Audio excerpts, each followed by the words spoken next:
Bonjour et bienvenue sur cette neuvième partie consacrée à la gestion commerciale. Aujourd'hui, nous allons nous intéresser aux produits. Vous allez me dire, oui, mais on n'a pas fait les dépôts et les rayons. Alors, je vous invite à faire ce que vous avez appris ou ce que nous avons appris, donc en travaillant sur les familles, parce que la table des dépôts et la table des rayons sont des tables très simples. Il n'y a qu'un seul champ, hein. Donc vous pouvez créer de la même façon qu'on a utilisé donc, dans la création des familles pour ajouter, modifier, supprimer et imprimer. Donc vous pouvez faire la même chose pour la table des dépôts et la table des rayons. Et bien sûr, selon la gestion commerciale que vous voulez développer, hein, ici moi je prends un exemple vraiment très généraliste. Il se pourrait que vous voulez réaliser une gestion commerciale dans un domaine précis et que vous n'aurez pas besoin de l'une ou de l'autre. C'est-à-dire que vous n'aurez pas besoin de décomposer par exemple le magasin en rayons ou de faire une gestion multi-dépôt. Donc si vous n'avez pas besoin de ça, ne l'utilisez pas. D'accord? Alors aujourd'hui, nous allons nous intéresser, comme j'ai dit, aux produits et nous allons commencer par regarder un petit peu notre table dans notre analyse. Alors, la première fois quand on avait créé cette analyse, on a créé une table qui s'appelle produit. Cette table est là donc comme rubrique, donc bien sûr le ID, l'identifiant automatique du produit, l'identifiant de la famille hein, auquel appartient ce produit, l'identifiant du dépôt, et là donc tout dépend de votre utilisation, et bien sûr l'identifiant du rayon. La désignation, l'unité de mesure, le conditionnement, la photo et la quantité. Alors, au début, bon, quand on avait créé ça, je l'avais fait comme ça. C'était juste pour vous montrer comment on crée donc des tables qui peuvent être reliées. Maintenant, si on s'intéresse vraiment à ce qui se passe réellement dans une gestion commerciale, notre fichier produit ne doit pas se présenter de cette manière-là. Pourquoi? Parce que normalement, si on veut faire une bonne gestion commerciale, nous devons distinguer deux types de tables pour les produits. Il y a la table où on va codifier tous les produits, qu'ils existent ou qu'ils n'existent pas dans notre stock, ça c'est une autre histoire. Donc ça va s'appeler le catalogue des produits. Et il y a une autre table que nous allons créer dans laquelle nous allons faire les mouvements de notre produit. Et cette table-là, donc, on pourrait l'appeler stock, on pourrait l'appeler article, on pourrait l'appeler ce qu'on veut.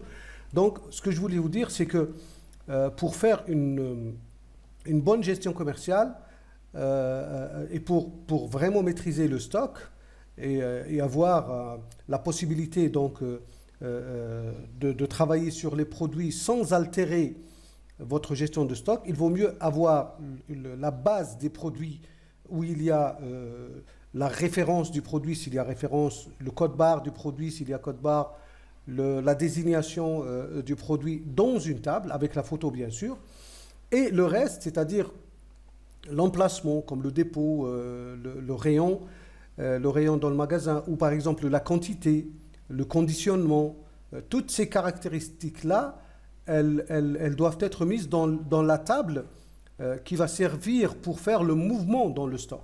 D'accord? Donc ce que je vais faire, je vais adapter donc maintenant ma table produit. Cette table, donc, elle va me servir à créer une sorte de catalogue de produits. Hein. Le produit, il se pourrait que je l'ai en magasin, comme il se pourrait que je ne l'ai pas. Il se pourrait qu'on ne l'ait jamais. Ce produit, il existe dans notre catalogue. Mais je ne sais pas, par exemple, il n'a jamais été commandé, il n'a jamais été question de l'avoir. Bon, ça, c'est un catalogue de produits, d'accord? Donc, je ne vais pas mettre de dépôt, parce que, comme c'est un catalogue de produits, le produit n'existe pas forcément physiquement chez nous. Aussi, donc, le rayon, je vais supprimer le rayon. L'unité de mesure, c'est une caractéristique qui concerne le produit. Le conditionnement, on peut créer des types de conditionnement. Hein. Même l'unité de mesure, hein, imaginez que vous avez le même produit, par exemple, il se pourrait que vous ayez par exemple des produits où l'unité de mesure dépend du conditionnement. Donc on peut aussi enlever l'unité de mesure et la mettre donc dans les produits qui seront utilisés dans les mouvements. Alors la photo, on va la laisser. Bien sûr, la quantité, elle suivra donc les mouvements du stock. Alors, ce que j'aurai dans mon catalogue de produits, hein, c'est juste la codification de mes produits. D'accord? C'est-à-dire que là, j'aurai à codifier mes produits. Alors, on va ajouter par exemple une rubrique référence qui va me servir de référence, à la fois de référence et à la fois pour calculer mon code barre. D'accord? Donc, je vais mettre ça comme ça. Voilà. D'accord? Donc, notre table, maintenant, elle est vraiment très simple. Hein? C'est une table de produits, tout simplement. Alors, je vais régénérer mon analyse. Voilà. On pourrait ajouter, par exemple, la marque, si vous avez besoin de travailler avec les marques. On pourrait faire ça. D'accord? Allez.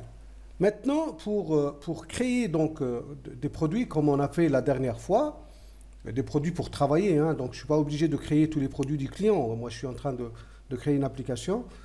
C'est au client de faire la saisie de ces produits. Mais pour travailler, pour voir comment va se comporter mon application, j'ai besoin de créer quand même quelques produits. Il y en a qui fournissent l'application avec la base de données, hein, c'est-à-dire ils préparent les produits pour, par exemple, les supérettes, les distributeurs, par exemple, de produits alimentaires. Il y en a qui fournissent leur logiciel avec les produits déjà codifiés, donc pour simplifier et pour vendre aussi, hein, donc, parce que la saisie, ça met du temps, hein, on met du temps pour saisir donc, tous les produits qu'on peut vendre. Alors pour faire ça, nous allons donc utiliser de la même façon qu'on a utilisé pour les familles.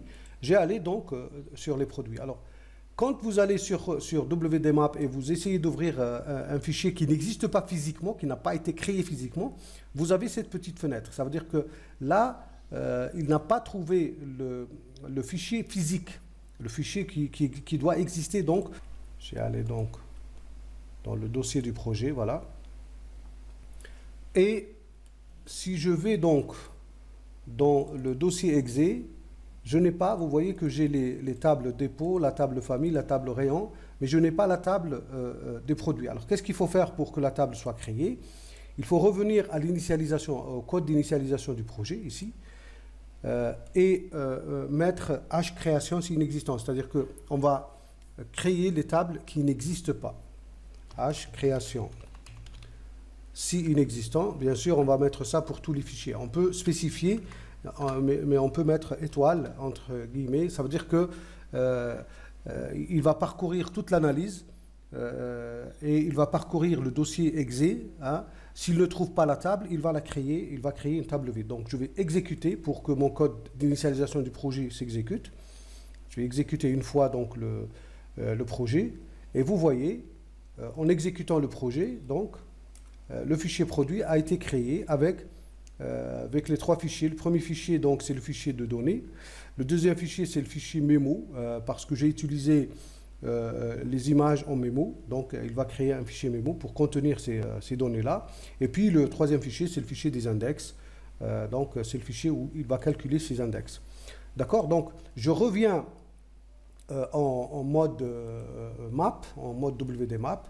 Si maintenant, je réessaye d'ouvrir la table produit, donc on va voir, ici je suis dans le magasin, donc voilà, on va voir qu'il l'a retrouvé.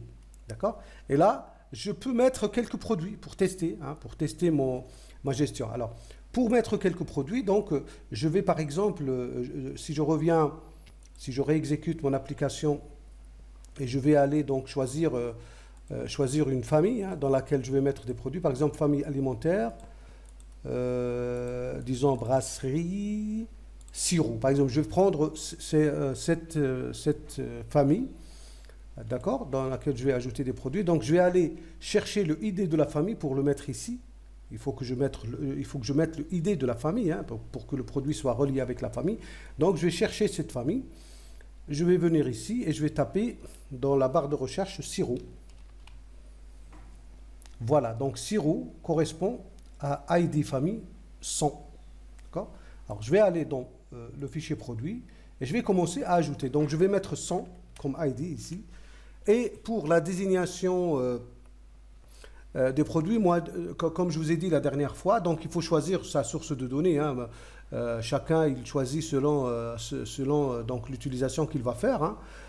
Moi, j'ai pris quelques produits dans le site où j'avais pris les familles. Et donc, je vais prendre, par exemple, des données à partir de ce site. À vous de faire la même chose comme vous avez fait pour vos familles. J'ai pris aussi les photos. Donc ici, comme j'utilise une rubrique mémo pour les photos, donc pour modifier la rubrique mémo, il faut cliquer sur le bouton droit, modifier le mémo, et puis je vais importer la photo. Alors, j'ai importé les photos. Donc ici, j'ai le sirop de grenadine. Je vais chercher ici le sirop de grenadine. Il est là. Voilà. Donc, je vais mettre homothétique centré pour qu'on puisse voir toute l'image. Et voilà. Donc, j'ai importé l'image de mon produit. D'accord? La référence, on va voir après quand on va utiliser donc le code barre. Mais pour le moment, on va laisser ça vide. Donc, je vais rajouter d'autres produits, toujours dans la catégorie son. Je vais mettre par exemple la même chose, mais pour le parfum menthe, je crois. Donc, voilà. Alors, je vais importer mon produit. Voilà, changer le mémo, importer. Je vais chercher voilà, menthe. Voilà. D'accord? Donc, c'est tout ce que j'ai à faire. Je mets le ID de la famille, je mets la désignation du produit et j'importe la photo. D'accord? Donc, je vais faire ça une troisième et dernière fois. Après, donc, je vais vous laisser faire de votre côté et puis on va continuer notre formation juste après.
Maintenant que nous avons créé quelques produits pour tester, donc nous allons passer à la création de notre fenêtre interne pour la gestion des produits. Donc je vais créer une nouvelle fenêtre interne qui va nous permettre donc de gérer nos produits.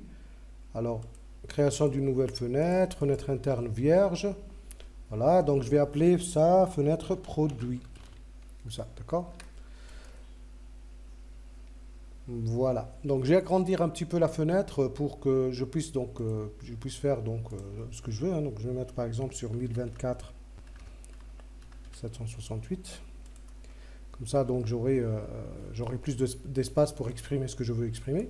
Alors qu'est-ce que je vais faire là? Je vais tout simplement mettre la liste des produits. Hein. Donc ici, on va voir plusieurs façons d'afficher nos produits. Hein. Donc on va voir l'affichage des produits avec une liste comme ça, l'affichage avec une zone répétée. On va voir pas mal de choses sur le fichier produit, d'accord? Allez, donc je vais afficher les produits. Donc ici, je laisse tout, hein, je laisse tout. Bon, la référence, on a dit, on verra après, mais bon, on va quand même la laisser, mais on va la cacher après, hein. Donc, idée produit. Ici, je suis en train de mettre une table qui est reliée avec le fichier. D'accord, voilà. Donc, c'est ma table de produits. Donc là, je vois les produits que j'ai ajoutés, hein. Et donc, la table s'est adaptée parce que j'ai un champ image. Et la table, donc, s'est adaptée à ce champ image. Donc, ici, je vais mettre le ID du produit, donc je vais le mettre caché. Le ID de la famille aussi, donc je vais le mettre caché. La référence aussi, donc je vais mettre ça invisible. Je ne vais laisser que la désignation du produit et puis la photo du produit, d'accord? Alors, je vais faire comme ça, voilà. Donc, ici, j'ai deux champs. C'est très simple, hein. Donc, ici, j'ai la table des produits. Bon, l'appel à la table des produits à partir de la fenêtre principale, bien sûr, c'est pareil, hein. Donc, on va reprendre le code qui est pour faciliter, hein. Donc, on va reprendre le code ici pour gérer l'ouverture dans l'onglet dynamique. Alors, ici, on va appeler ça produit, hein. Donc, voilà, produit. Attention à écrire dans le tableau associatif, il faut écrire pareil, hein. Donc, si vous écrivez ici minuscule, tout minuscule ici aussi, et vice-versa. Voilà, produit. Allez, voilà. Maintenant, donc, on va afficher la table ou la fenêtre produit. Fenêtre interne produit. Sinon, donc, on affecte. Donc, à notre tableau associatif, donc on va lui affecter tout simplement le contenu du tableau pour réouvrir. Alors si j'exécute maintenant, je vais voir que ma table, donc si je vais aller donc dans produit, voilà ici, voilà, donc j'ai la liste de mes produits qui s'affiche, hein, d'une façon plus ou moins correcte. Ce sont seulement les quelques produits que j'ai ajoutés. Alors ici, on peut ajouter un filtrage par famille. De plusieurs façons aussi. Donc on peut filtrer en utilisant un champ arbre, on peut filtrer en utilisant une combo, et c'est ce qu'on va faire, hein. On va tester toutes les possibilités. Là donc j'ai affiché la liste de mes produits de cette manière-là. Alors je vais ajouter un petit bouton, hein. Donc disons que je vais diminuer un peu la taille voilà, de ma table, et je vais ajouter donc deux boutons ou deux images, sous forme de boutons, hein. Donc je vais les ajouter. Voilà, ici, par exemple, je vais mettre une image ici. Vous allez comprendre ce que je fais, hein. Alors ici, je choisis une image sous forme de liste. D'accord? Alors donc je vais mettre liste.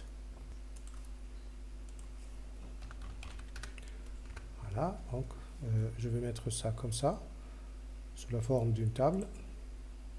Voilà. Bon, je vais lui donner une taille de 32 par 32. D'accord? Donc je vais appeler ça IMG list. Ok, donc je vais lui donner comme curseur, donc lors du survol, ici, donc je vais lui donner la main, hein, pour faire un effet de bouton. Voilà, et donc je lui donne les dimensions, donc ça va être 32 par 32. D'accord? Allez, donc je mets ça ici, je fais un contrôle et je fais glisser donc pour dupliquer, hein. Donc je duplique, je vais aligner. Donc là je vous montre comment j'utilise les possibilités qu'il y a dans WinDev, hein. Donc je vais aligner les deux boutons, voilà. Et donc dans ce bouton, le deuxième bouton, je vais mettre une autre image. Ça va être donc une image qui représente toujours une liste, mais en forme de grille, hein. Par exemple, comme ça, ou comme ça. D'accord? Donc, ça va être toujours du 32. Voilà. On va appeler ça grille. Et là, donc, nous allons pouvoir afficher la liste de nos produits selon deux manières. Donc, soit en table, soit en grille. Alors, pour afficher en table, donc, nous mettons la table dans le premier plan. Donc, nous allons utiliser les plans. Ici, je vais utiliser les plans. Donc, j'ai affecté la table au premier plan. Dans un deuxième plan, qu'est-ce que je vais faire? Donc, je vais créer une zone répétée, ou une galerie comme ça qui va représenter les produits. Voilà, une galerie en ligne qui va représenter les produits. Et donc, bien sûr, je vais relier cette galerie à mon fichier de produit. Hein. Donc, je vais dire que c'est une galerie fichier reliée avec le fichier produit. On va mémoriser le ID du produit. Donc, l'image, elle sera liée à l'image du produit, hein, qui est là. Voilà. Et le libellé du produit sera relié avec la désignation. Voilà, comme ça. D'accord? Alors, quand on va exécuter donc notre fenêtre, ici, donc, par défaut, nous sommes dans le premier plan. Donc, FI produit plan égale à 1. Hein. Si j'utilise le mode table, bien sûr, donc je suis en FI produit, donc je suis dans le premier plan. Et sinon, donc je fais un copier-coller, je serai dans le deuxième plan, tout simplement. Donc voilà, tout simplement. Donc je vais aller sur le deuxième plan. Voilà, donc j'ai exécuté mon programme. Et là, vous allez voir que je peux afficher donc mes produits selon deux manières. Produit, la première fois, donc il s'affiche en table. La deuxième fois, il s'affiche sous forme d'une grille. Vous voyez ici. Je peux régler la grille, bien sûr. Donc on va régler, on va agrandir l'image, on va agrandir le libellé, tout ça. Donc il faut maintenant, nous avons donc un petit problème d'ancrage. Donc nous allons ancrer les deux boutons. Voilà, donc nous allons ancrer les deux boutons comme ça, vers la droite, ancrage. Vers la droite, comme ça, voilà.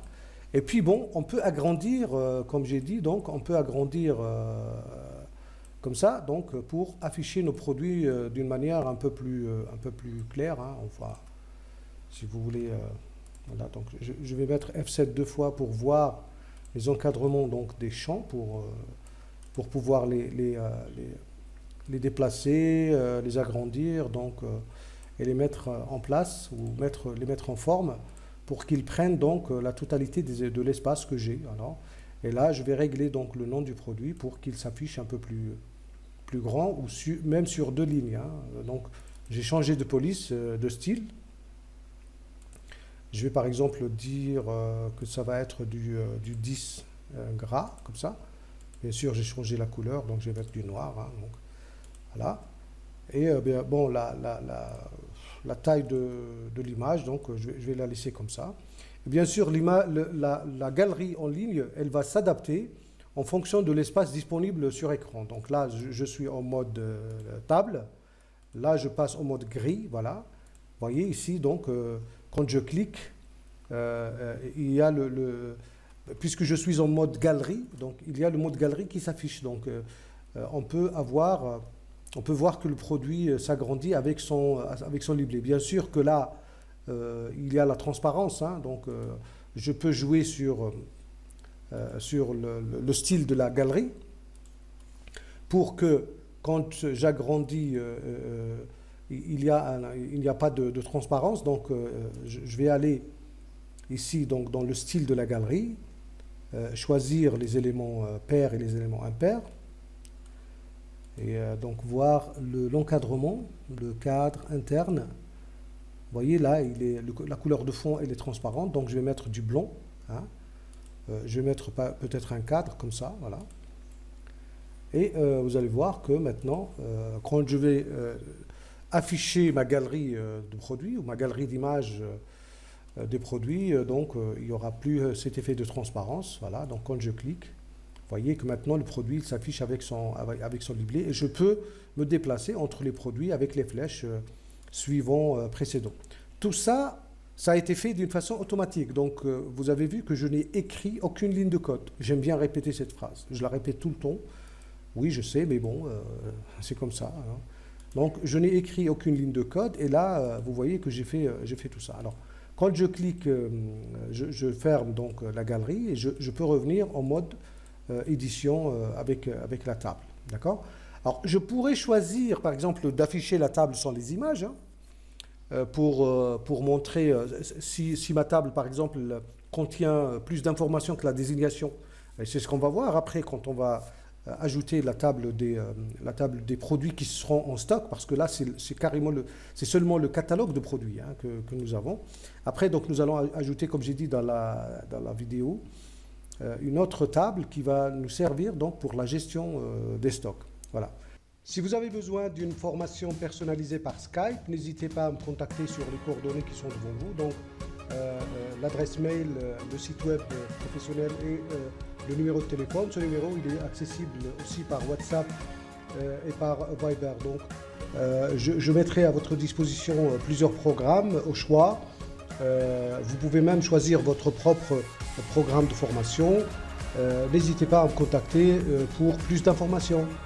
N'oubliez pas de vous abonner à la chaîne et de cliquer sur la cloche de notification afin de recevoir toutes les nouveautés. La playlist est thématisée d'une manière didactique par produit.